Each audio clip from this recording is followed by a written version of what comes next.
Bangla info motivation চ্যানেলে আপনাকে স্বাগতম।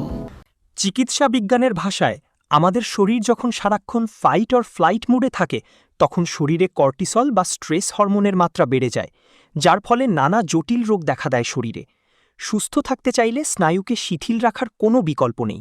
এজন্য কিছু সহজ অভ্যাসের চর্চা আপনার স্নায়ুকে শিথিল রাখতে সাহায্য করবে। সুপ্রিয় দর্শক, চলুন জেনে নিই স্নায়ু শিথিল রাখার 5টি সহজ অভ্যাস। 1. শ্বাসক্রিয়ার জাদু। স্নায়ুতন্ত্রকে শান্ত করার দ্রুততম উপায় হল গভীর শ্বাস প্রশ্বাস।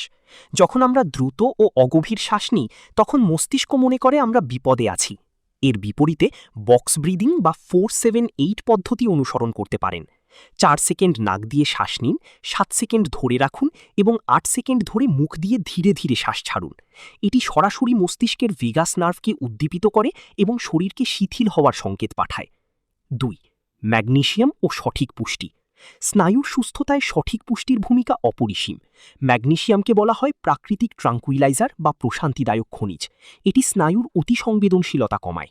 নিয়মিত খাবারের তালিকায় কাঠবাদাম, পালং শাক, কলা ও ডার্ক চকলেট রাখুন। এছাড়া ভিটামিন বি কমপ্লেক্স স্নায়ুর আবরণ পুনর্গঠনে সহায়তা করে। 3. ডিজিটাল ডিটক্স ও ঘুম। অতিরিক্ত তথ্য ও স্ক্রিনের নীল আলো আমাদের স্নায়ুতন্ত্রকে সারাক্ষণ উত্তেজিত রাখে। ঘুমানোর অন্তত 1 ঘন্টা আগে সব ধরনের ডিজিটাল ডিভাইস থেকে দূরে থাকুন। পর্যাপ্ত ও গভীর ঘুম স্নায়ুতন্ত্রকে রিসেট বা পুনরায় সচল করতে সাহায্য করে। ঘুমের সময় ঘর অন্ধকার ও শান্ত রাখা স্নায়বিক প্রশান্তির জন্য সহায়ক।